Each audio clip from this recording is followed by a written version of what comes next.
Hey, what's up guys? Beastrum out here and get out of my way, Mr. Paw. What are you doing? He's trying to run away. Playing Domination? Domination, no, what am I saying? Hardpoint Domination on Titanfall. Yeah, I got you some more Titanfall gameplay, guys. This was a little bit older on my hard drive. My computer's been still giving me a little bit of trouble. I've been working around it though. It's been doing much better ever since I reformatted my hard drive again. And, or not reformatted, but defragged it. I cleared out about, I'd say about a good 300 or 400 gigs of just space from a bunch of videos that I didn't use. A lot of the times I'm kind of like a pack rat when it comes to recording videos, and what I mean by that is I like to save a bunch of videos and use them in montage clips that never get done, of course, because it's me. And the way my editor works, it's really difficult to get montages, especially with the file that I'm using now that the Elgato is using. I know you're thinking, well, just use a different file, and I could honestly use a file converter, but that's just a big hassle that I just don't want to deal with. It takes too long. It's just too much of a difficult and a long process. I know exactly what file my editor will work the most fluently with, and that's AVCHD, which some of you may or may not know that video file. It's probably decently popular. M4 is probably, or MP4 is one of the most popular probably that a lot of people know about. But that one doesn't work too well with my editor, and that's the main one that Elgato records in. Luckily, they're recording a secondary file that's called MPEG-2, I believe, or something like that. And it's a video file instead of a picture file due to contrary belief. A lot of people thought that MPEG is associated with picture files. And I think MPEG-1 is. I'm not exactly for sure. I don't know that much about file types because I can really care less trying to learn that. It's a lot of numbers and a lot of names to remember. But we got you some Beast Titanfall gameplay. And if you saw in the match before, that was my best match in Titanfall, I'd say so far, at least attrition game mode wise.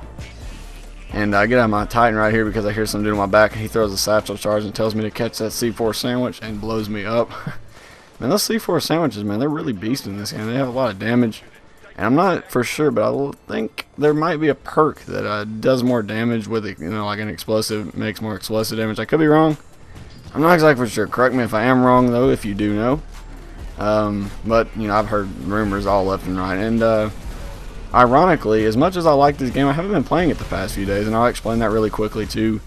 I've just been having a lot of fun going back on the 360 and hanging out with my friends that have not got the Xbox One yet. It's just been kind of fun to go back and say, hey, what's up guys, I'm still here, I'm still alive on the 360, and I do thoroughly still enjoy playing the 360, especially with my friends and family. And I know a lot of people are thinking, well, you got Titanfall and you got Battlefield, you got some pretty good games, and you got a brand new console, the Xbox One. Do you hate it? No, I do not hate the Xbox One. Yes, it has its problems, and I will get into that later on in a review. A fully honest review, by the way. I might add you, this is probably going to be one of the most legitimate reviews, maybe not technical spec-wise, but I'm more of a realistic kind of reviewer. I'll just say bottom line, what's good, what's bad, simple and dumbed down, to where you know what's good and what you need to know. All the basic stuff. But it's kind of fun to go back and play with people that you really enjoy playing with, because I don't really have too many people to play with on the Xbox One. I do have Rob and a few of my other friends that have the Xbox One that I do play with online occasionally. I do play with Rob quite a bit online. But it is fun to go back into the 360 atmosphere, and I think there's like 2 or 3 Titans that I'm trying to take on here. I really like this 40mm cannon, man. This 40mm is a beast if you know how to use it right. It's very effective against Titans, and it's still effective against pilots if you have pretty good aim. You guys have heard me praise this gun multiple times. And I also like the chain gun, but it's pretty much only effective against pilots. It can be okay against Titans, but it's so-so, especially if you're using the Atlas, which has medium health compared to the Ogre, and then it has a little bit more health than the Strider. I will eventually unlock the Strider when I beat the campaign of this game, which for those of you who probably already know, it is mainly in the multiplayer. The campaign isn't really a campaign, it's more like a multiplayer experience, which is pretty cool. I know a lot of people are disappointed with it. They're like, well, it could have been better. But I'm actually glad that they mainly focus on the core, thing that a lot of people like in these shooters nowadays is the multiplayer. That's one of the main focus things. A lot of people just really dig the multiplayer, and that's understandable because multiplayer, it lets you do a lot more stuff. I think it's more flexible. You can get to do a lot more stuff with multiplayer, and it's always available to do updates. You can't really change much on the campaign unless you got DLC content and downloadable content. You guys know that. And who wants to pay for that? No, I'm just kidding. A lot of people actually do. Myself included, I've paid for DLC for plenty of games. Especially if it's really good DLC. And speaking of DLC, I'll talk about this really briefly. I did not purchase the Ghost DLC, for those of you who do not know. Or some of you may be wondering, like, well, I thought you said you don't like Ghost that much. And I don't. It's on and off. It's an on and off relationship with Ghost. I either hate it or I don't. The game's not that bad, but it's just not the best Call of Duty in my honest opinion, which, the best Call of Duty in my opinion was probably Call of Duty 4. World at War pretty much is a clone of that, and then Modern Warfare 2 a close second, because Call of Duty 4 and World at War are basically clones, but, it goes hand in hand. One was in a World War II scene. They both had their God weapon. The MP40 Jug was in World at War, and the COD 4 M16 was the God weapon of that game, as you guys know. But back on to what I was saying about Titanfall.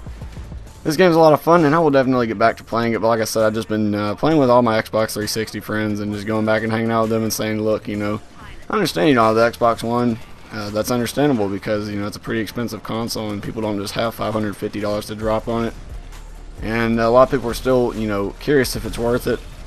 And I've already gave my opinions on this in a previous video. I think it was called Beast as a Hypocrite. Pretty entertaining video. I thought it did pretty good on it. Hope you guys enjoyed it as well. A lot of people seem to enjoy it.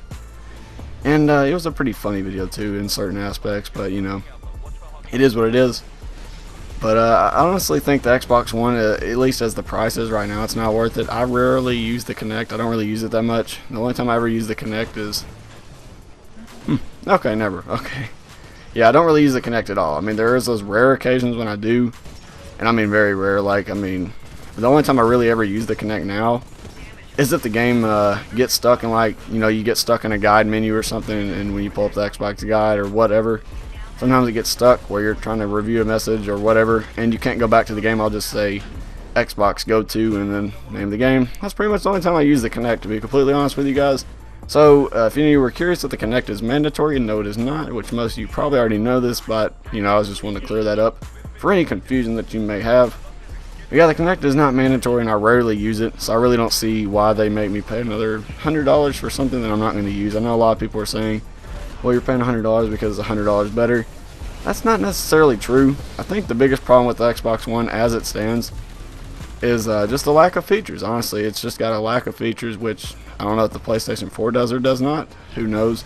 And that's mainly just because these consoles just came out, so that's bound to happen. I mean, I can remember when the Xbox 360 came out, and the same thing with the PS3. They kind of had a little bit of lack of features until they started to get into it. So it'll take about 1.5 to 2 years before these consoles really start seeing and getting their shine on, and they start really showing how powerful they can be, and all that. You kind of get it worked in to get their main stuff worked out. Get all the main kinks worked out, and they'll be pretty good consoles, I think. That's just kind of a few thoughts. It was kind of a quick little rambling commentary. It wasn't really that quick. It was about 10 minutes long, but hope you guys sat through all of it. Feel free to drop your opinions down below on what you think about Titanfall if you're still interested in it. A lot of people are still kind of saying I like it, or I'm not really interested in it anymore. I'm kind of curious what you guys think. You guys, of course, have an awesome day. I'll see you in the next one.